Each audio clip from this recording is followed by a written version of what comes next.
Nah, log pada masalah loss update, kita lihat kembali apa masalah loss update pada penjadwalan transaksi. Nah, jadi bagaimana caranya kita menerapkan log tersebut untuk menyelesaikan masalah penjadwalan transaksi. Apakah bisa selesai kondisi seperti ini atau belum? Nah, contoh ya, transaksi pertama itu membaca item X. Ya, makanya secara otomatis dia akan mendapatkan S-log terhadap X. Nah, transaksi kedua tidak melakukan apapun. Kemudian transaksi pertama pada waktu kedua itu mengurangi nilai variabel X dengan 40. Nah, transaksi kedua T2 itu akan membaca nilai X-nya juga, maka dia akan menerapkan S-log juga terhadap X. Ya, kemudian berikutnya pada waktu yang ketiga, transaksi T1 itu akan menulis item X, maka dia akan merequest X-log terhadap nilai X. Ya. Nah, kemudian waktu bersamaan transaksi T2 itu menambahkan nilai X dengan 20. Nah, pada saat transaksi pertama itu merequest X-log untuk X, nah dia akan cek, ternyata transaksi 2 itu ada S-log terhadap X. Nah, nggak bisa. Ya, seperti yang sudah dijelaskan sebelum-sebelumnya bahwa jika transaksi pertama ini ingin memperlakukan X-log terhadap X, ya nggak bisa karena transaksi kedua itu juga sudah memperlakukan S-log terhadap X. Ya, jadi kondisinya apa? Transaksi pertama terpaksa harus berada pada kondisi wait state, menunggu. Nah, kemudian transaksi kedua sesudah nambah 20, dia juga ingin menulis item X, maka dia akan merequest X-log untuk X. Nah, namun sayangnya apa? Ya, sama juga seperti tadi. Sudah ada X-log pada X yang diberlakukan oleh transaksi pertama. Nah, maknanya apa? Ya, tak bisa dilakukan, sehingga harus menunggu. Nah, jadi akhirnya apa? Kedua-dua transaksi ini berada pada kondisi menunggu. Menunggu sehingga salah satu log tadi, ya, salah satu log terhadap X tadi dibuka. Nah, kondisi seperti ini, ya, seperti yang dijelaskan ini, kita sebut dia sebagai deadlock. Sama-sama nunggu. Nah, kemudian, bagaimana kalau lock diberlakukan pada uncommitted dependency? Kita lihat kembali masalah uncommitted dependency, ya.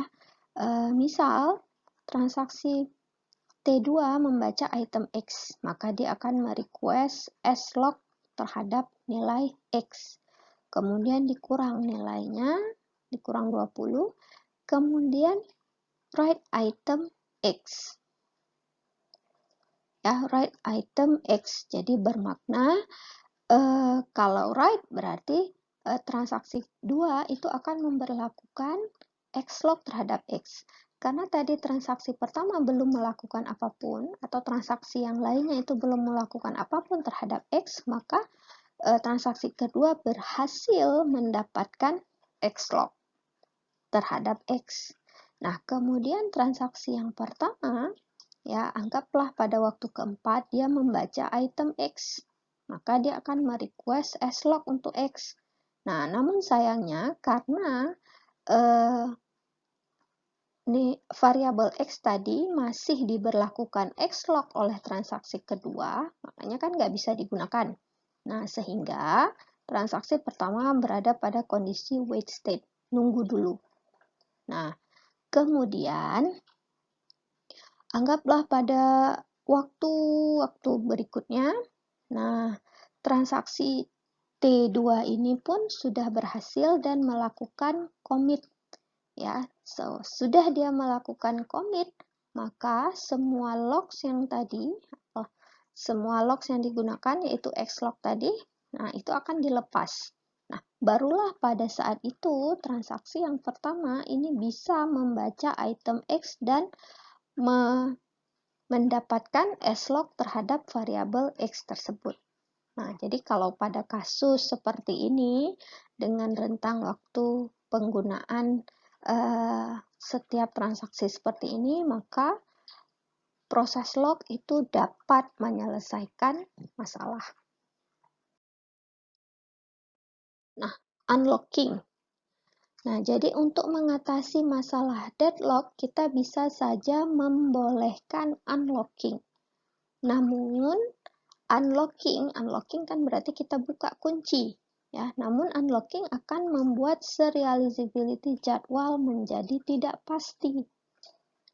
Nah, contoh ya, jika nilai awal X sama dengan 20, Y sama dengan 30, ya, kita lihat di sini pada jadwal serial T1 kemudian T2, berapa hasil akhir untuk X dan Y.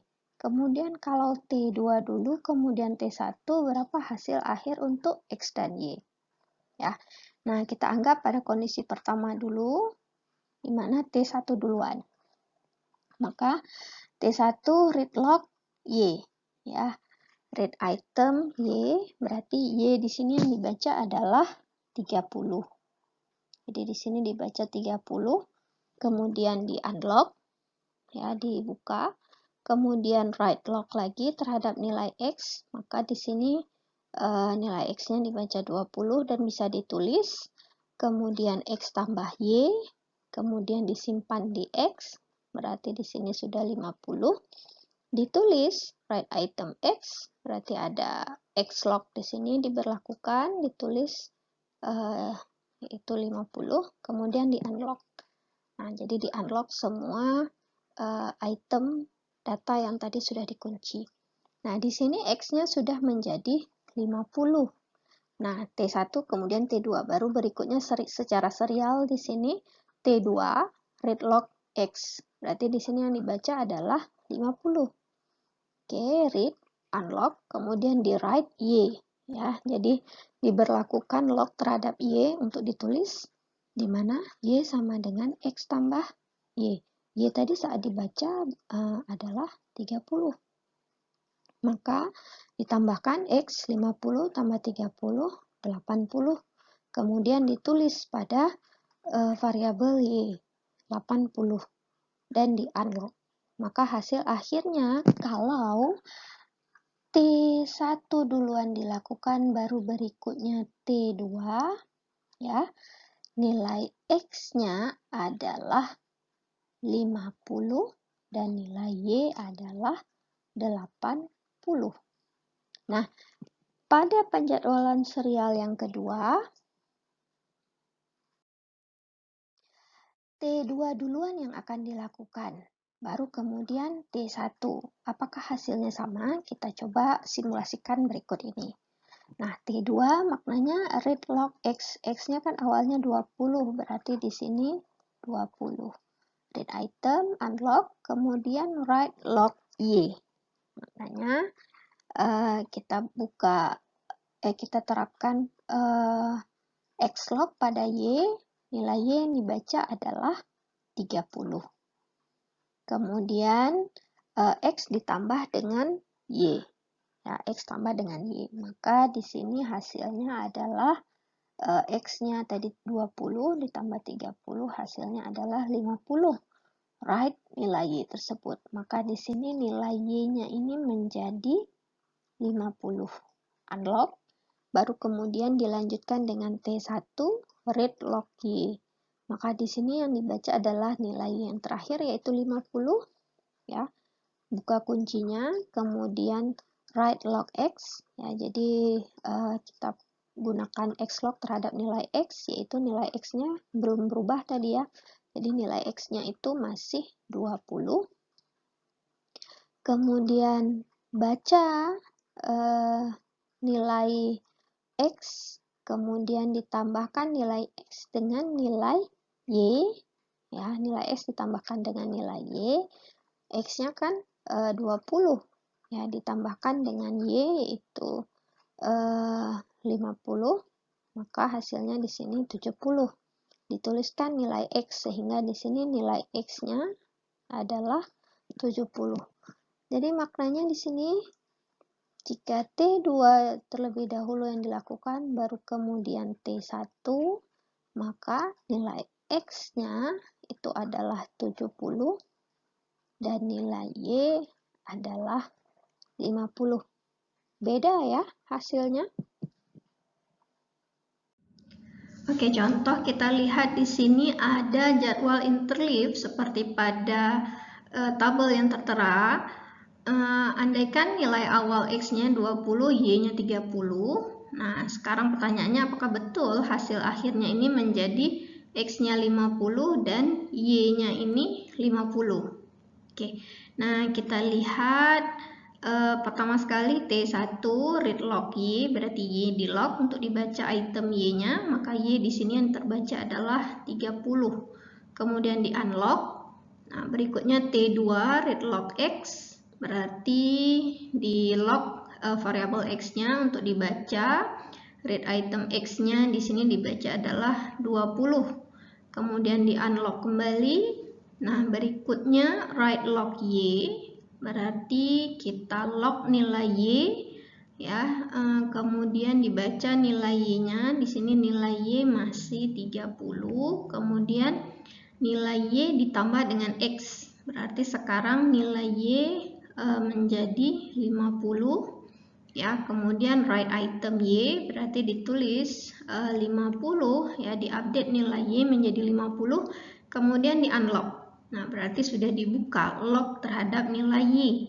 Nah, kemudian write log X bermakna kita kunci kembali pada T1, dikunci variabel X-nya untuk ditulis ya. Jadi kita baca nilai X, di sini nilai X-nya adalah 20.